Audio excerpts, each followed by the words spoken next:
So, Cadillac Racing is joining Formula 1 in 2026. That has been confirmed. They will join as the 11th team, and as such, they have to pay what is called an anti-dilution fee. So, I've talked about this a few times on the channel already, and this has been one of the biggest sticking points, one of the biggest hurdles for any team to enter Formula 1 as a new manufacturer.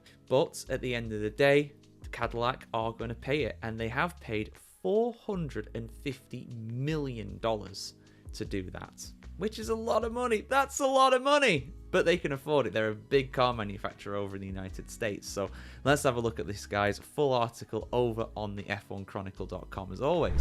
Cadillac F1, the new for 2026 Formula 1 team project, will reportedly need to pay a $450 million alone in the form of an anti-dilution fee.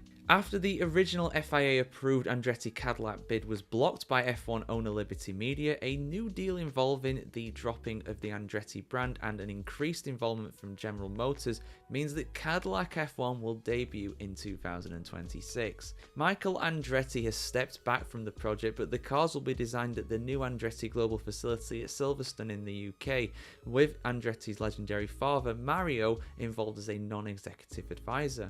When asked by NBC News if Mario's role will be like Niki Lauda's at Mercedes, the 1978 champion confirmed basically that. I don't want a specific job per se where I have to punch in every day. I don't want that. He's in his mid-80s, so I don't blame him for not wanting that. I'm not even 30. I don't want that. But I welcome the opportunity to definitely be part of a lot of key decisions. That is my rodeo. Initially in 2026 and 27, but perhaps also in 28 as well, Cadillac F1 will need to use customer engines before a works GM power unit is ready.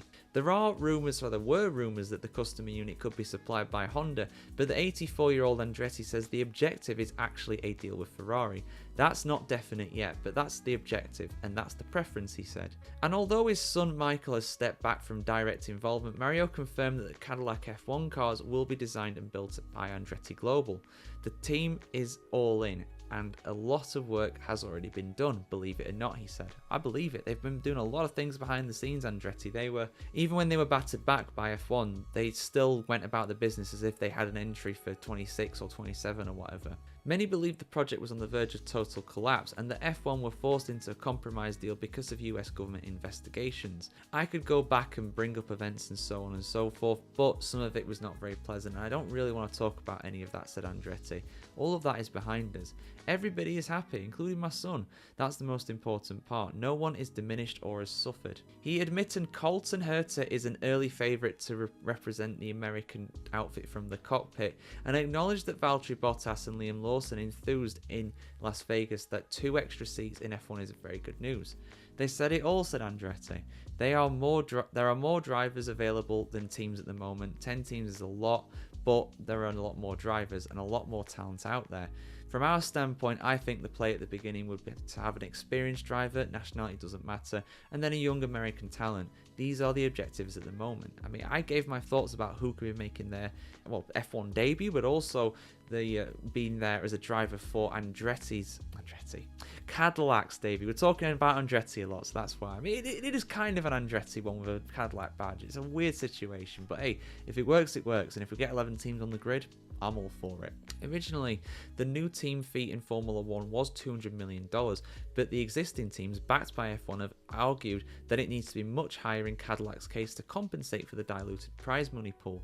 The BBC reports that Cadillac will need to stump up a whopping $450 million US. That's a lot of money, but at the end of the day, the money they would get for being in F1 is a lot. It would cost a lot to develop it and stuff like that, and the teams are always going on about, oh, we don't have enough money and things like that, but they've got a budget cap now, so clearly it's all under control. And yeah, I mean, the money in F1 now, when that 200 million was set, 5 years ago, F1 was half the size it was now, if that. So it makes sense that that fee has increased because the amount of money in Formula 1 has also increased. So I think that's fair enough, even though it is a lot of money. And it would basically mean that no privateer can enter Formula 1. But could a privateer ever compete in Formula 1? I don't think so. Not these days, to be honest. Red Bull advisor Dr. Helmut Marko told Österreich newspaper the payment that Cadillac is making is nowhere near enough to compensate for what we have invested a lot of money over the 10 years. However, Marko made clear that he is otherwise not opposed to an 11th team. Even if the existing teams don't benefit much from it at first, a name like Cadillac with General Motors in the background is certainly an advantage, he said. That coming from a guy whose 2 teams are going to get $900 million US. Now that's a lot of money. That is a lot of money. But, you know, if Cadillac come into Formula 1 and they are successful, they'll more than earn that back.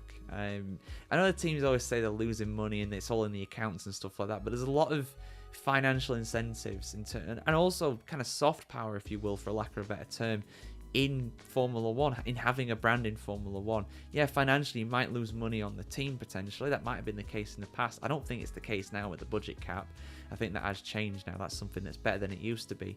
But they're still making money overall. Every Premier League team pretty much in the English Premier League in football, they all lose money, but really the value of their asset, the value of the club increases, so they actually gain money in reality, even though on the balance sheet it's coming off as a loss. It's a similar thing with F1 as well, to be fair. Any kind of high-end sports league like that, I don't really want to call F1 a sports league, but you know what I mean.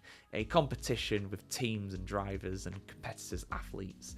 And there's points on offer, and there's also prize money that's dictated partly by the amount of TV money in the game, which is a lot. Many, many billions. But yeah, what do you think, guys? Do you think that is too much for Cadillac to pay? I think they can pay it, so I think it's fair enough, to be honest. But let us know your thoughts in the comments below, as always. And of course, keep it tuned here to the F1Chronicle.com to see much more content on the world of motorsport just like this.